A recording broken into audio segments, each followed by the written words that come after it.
ഇന്ത്യയുടെ വിവിധ സംസ്ഥാനങ്ങളിൽ നിന്നുള്ള നിരവധി ആളുകൾ ജോലി ചെയ്യുന്ന സ്ഥലമാണ് കോട്ടയത്തെ റബ്ബർ റിസർച്ച് ഇൻസ്റ്റിറ്റ്യൂട്ട്. ഓണത്തെ ആവേശപൂർവ്വമാണ് ഇവിടുത്തെ ജീവനക്കാർ വരവേറ്റത്.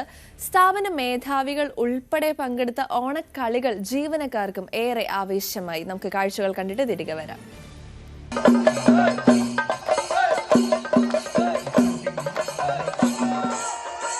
അപ്പോൾ കോട്ടയത്തെ റബ്ബർ റിസർച്ച് ഇൻസ്റ്റിറ്റ്യൂട്ടിലെ ഓണാഘോഷം വാശിയേറിയ വടംവലി മത്സരം നടക്കുകയാണ്. Rubber board chairman N Hari ഉൾപ്പെടെയുള്ളവർ വടംവലിക്കുകയാണ്. വലിയ ആവേശകരമായ മത്സരത്തിലേക്ക് എത്തുന്നു. ആരാണ് വിജയിക്കുക എന്നുറപ്പിക്കാനാവാത്ത നിലയിലുള്ള വൻ മത്സരത്തിലേക്ക് കാര്യങ്ങൾ പോവുകയാണ്. ഒരാളും വിട്ടുകൊടുക്കുന്നില്ല. അതാ എതിർ ടീം വലിച്ചെടുക്കുന്നു. എൻ ഹരി പരാജയപ്പെട്ടു. ഒരു രക്ഷയില്ലാത്ത മത്സരമായി മാറിയിരിക്കുന്നു. അതെ, എന്താ പറ്റി? സ്വാഭാവികമായും സംഭവിച്ചു. അതിനെ പറ്റി നേരത്തെ പ്രാക്ടീസ് ഒന്നുമില്ല, പരിചയമില്ല. ഇവരോട് പ്രാക്ടീസ് ഉണ്ടായിരുന്നു, നമ്മളെ സംബന്ധിച്ച് പ്രാക്ടീസ് ഒന്നും ചെയ്തില്ല. ഇവരുടെ ആഘോഷത്തിൽ കൂടി. അതാണ് തരം ജയിച്ചു. എന്താണ് അവസ്ഥ? അതെ, തീർച്ചയായിട്ടും ഹരിസാറിന് ഇവിടെ അല്ലേ ജയിച്ചിരിക്കുന്നത്. ചേട്ടാ, എങ്ങനെയുണ്ടായിരുന്നു? വലിയ എങ്ങനെയുണ്ടായിരുന്നു? അടിപൊളി മത്സരമായിരുന്നു. സൂപ്പർ. എല്ലാവർക്കും ഹാപ്പി ഓണം. അപ്പൊ റബ്ബർ ബോർഡിൽ ചെയർമാന്റെ വടംവലി കഴിഞ്ഞു. ചെയർമാൻ തോറ്റു. ഇതാ തൊട്ടടുത്ത് വീണ്ടും നടക്കുന്നത് എക്സിക്യൂട്ടീവ് ഡയറക്ടർ വസന്തകേശൻ. അദ്ദേഹം ഉറിയടിക്ക് തയ്യാറെടുത്ത് കണ്ണെല്ലാം കെട്ടിക്കഴിഞ്ഞു. ഇത് ഉറി അടിക്കാനുള്ള എല്ലാ തയ്യാറെടുപ്പും പൂർത്തിക്കഴിഞ്ഞു. എന്തായാലും വാശിയേറിയ മത്സരം. ജീവനക്കാരുടെ എല്ലാം മുന്നിലാണ്.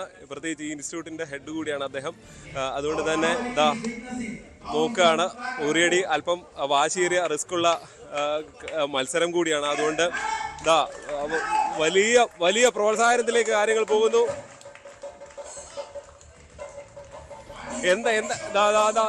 നടക്കുന്നില്ല. ജീവനക്കാരാണ് ഉറി അടിക്കാൻ ശ്രമിക്കുമ്പോൾ അത് വലിക്കുന്ന കാഴ്ചകൾ നമുക്ക് കാണാൻ സാധിക്കുന്നത്. രക്ഷയില്ല. വലിയ ആവേശത്തിലാണ് ജീവനക്കാർ ഉൾപ്പെടെയുള്ളവർ. എന്തായാലും ഉറി അടിക്കാൻ കഴിയുമോ ഇല്ലയോ എന്നുള്ള അതാണ് വലിയ വാശിയേറിയ മത്സരം. വലിയ ആർപ്പുവിളികളുമായി ആളുകൾ, ജീവനക്കാർ കൂടെ നിൽക്കുന്നുണ്ട്. പല ശ്രമങ്ങൾ അദ്ദേഹം നടത്തുന്നു, പക്ഷേ പരാജയപ്പെടുന്ന കാഴ്ചകൾ നമുക്ക് കാണാൻ സാധിക്കുന്നത്. തൊട്ടടുത്തുണ്ട്. ഒരുപക്ഷെ ജസ്റ്റ് മിസ്സാവുകയാണ്. പല ശ്രമങ്ങൾ അദ്ദേഹത്തിനെ കൊതിപ്പിക്കുകയാണ്. തൊട്ടടുത്ത് അദ്ദേഹം ഒടുവിൽ പരാജയപ്പെടുന്ന കാഴ്ചയാണ് കാണാൻ സാധിക്കുന്നത്. എന്തായാലും ആവേശപൂർവ്വം ഇത്തരം ആഘോഷങ്ങൾ, ഓണത്തിന്റെ ഈ നാടൻ കളികൾ തന്നെയാണ് ഓണത്തിന്റെ ആവേശം. അത് തുടരുകയാണ്. പുതുപ്പള്ളിയിൽ നിന്ന് ജി ശ്രീജിത്ത്, ന്യൂസ് 18.